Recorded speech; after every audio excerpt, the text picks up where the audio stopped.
Garland Nixon, radio talk show host and political analyst and resident sage of the mother of all talk shows, who's always with us in an emergency. And boy, is this an emergency. Garland, your first reaction, please.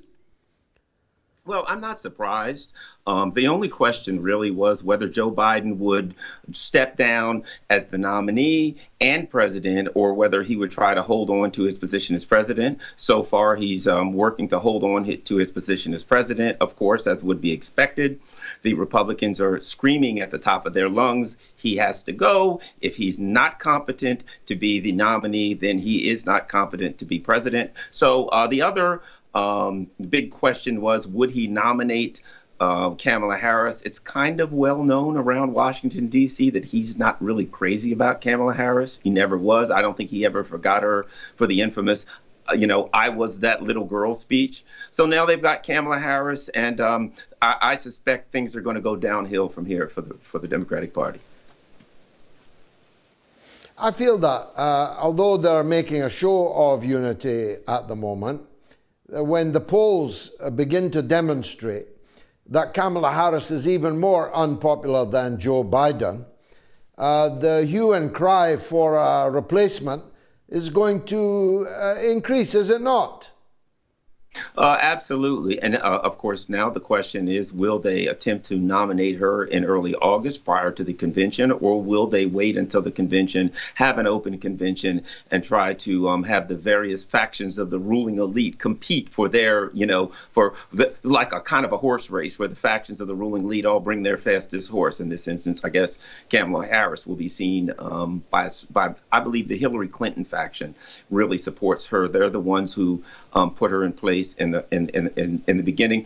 Here's something interesting about Kamala Harris. Right now, the polls have her about the same as Joe Biden against Donald Trump. But if we look at her history, if we look at Kamala Harris when she ran previously, the concept of Kamala Harris as a candidate does far better than the actual personage of Kamala Harris as a candidate. So when people think, oh, woman, female, diverse, all that kind of stuff, there's a certain element in our society that feels quite spirited by that. But once they start hearing Kamala Harris, seeing Kamala Harris, her inability to emotionally connect with people, her inability to deal with people who come after her. When Donald Trump attacks her, Kamala Harris is going to get angry and kind of fall apart. So her history is her polling numbers generally drop pretty fast after people start getting a taste of the real Kamala Harris. And I suspect that there are those who have been researching her history and who know that. So now the battle is,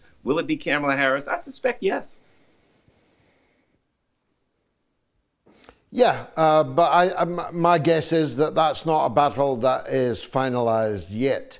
They will return to it, whether it's Michelle Obama, the only one with the balls to stand up to Trump, or whether it is the ghostly sepulchral presence of Hillary Clinton, or the toothy smile of Newsom, or someone whose name most of us on this side of the Atlantic don't know yet. But I don't believe that's a closed question. But you're right. On the face of it, it's Kamala Harris versus Donald Trump. Now, Donald Trump was a full 5 points clear of Joe Biden.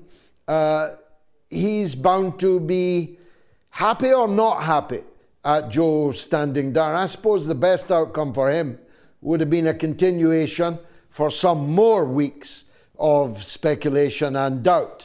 But is he happy this evening or not so happy? I think the Trump campaign was ready to go in either direction. I think certainly as long as Joe is there, they know that the issue of his cognitive decline is going to be, at the forefront, and they're going to aim at that, and they're going to, not back off of that. So I think they understand that. I think Kamala also, as they say in the military, you've got a target-rich environment there as far as, rhetorically going after her. You can, her record is not. So I'll put it like this. Here's something I just popped into my head. If you recall, when she ran for president, she was, just taken apart by Tulsi Gabbard over her record as the California Attorney General. I suspect, knowing Donald Trump, he's going to attack her from the left. He's going to attack her record. You know, what was she in trouble for? Putting a lot of black people in jail for drugs and marijuana, for issues of the issues regarding prisons and the death penalty, et cetera. And, you know, Donald Trump, ideologically speaking, he is not set, you know, to come at people from the right. So I suspect he will attack her record, her law enforcement related record from the left. And he's already, you know, starting to make some headway in the black community as far as voting. And of course, he doesn't have to get them to come to the polls for them. If he kind of exposes her record, a lot of people will stay home. So I would expect, interestingly enough, that Donald Trump will be attacking her from the left regarding her record in California as Attorney General. And we may see Tulsi Very Gabbard interesting. back Now, out I don't on want the to trail. go all I don't want to go all DEI on you, Garland. But can you solve a mystery for me? I mean, Vince Majestic just writes, Kamala was never that little girl. She's Indian, for God's sake. Without disappearing up the DEI fundament, what is Kamala Harris? In the past, she majored on being the first Indian politician to make a national breakthrough. But now, when you hear her, I mean, she's down with the kids in the ghetto, as black as can be. Well, now, I mean, Kamala Harris, her whole concept of being a black woman or whatever it is so fake and phony. I imagine she could always go get Elizabeth Warren and she could have the first black woman and a Native American vice president. If you know, that may be the plan if they're going to go down that road. But I think what you're going to see is this also. This is going to be kind of like a Disney superhero movie. We keep seeing these Disney superhero movies, right? And they'll have like 3 diverse female superheroes. They'll have a diverse female director. The writers are all diverse females. And the movie's horrible. Nobody goes to see it. And then Disney attacks all of the people who didn't go see the movie as a bunch of racists and sexist, right? That's the route they're going to go. They're going to throw Kamala out there. She's going to be beaten like a drum by Donald Trump.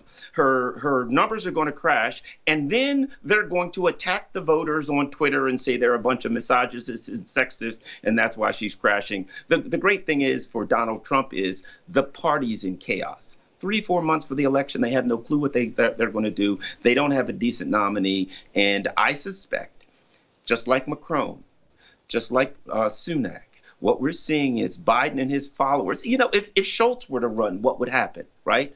Biden and the people that have followed him, they take no account of their voters and the citizens of their country. They've got this crazy neocon ideology. And the same thing is going to happen that happened to Macron and Sunak to the Democrats. They're going to get their comeuppance from the working class voters as soon as the voters get their opportunities to get to the polls.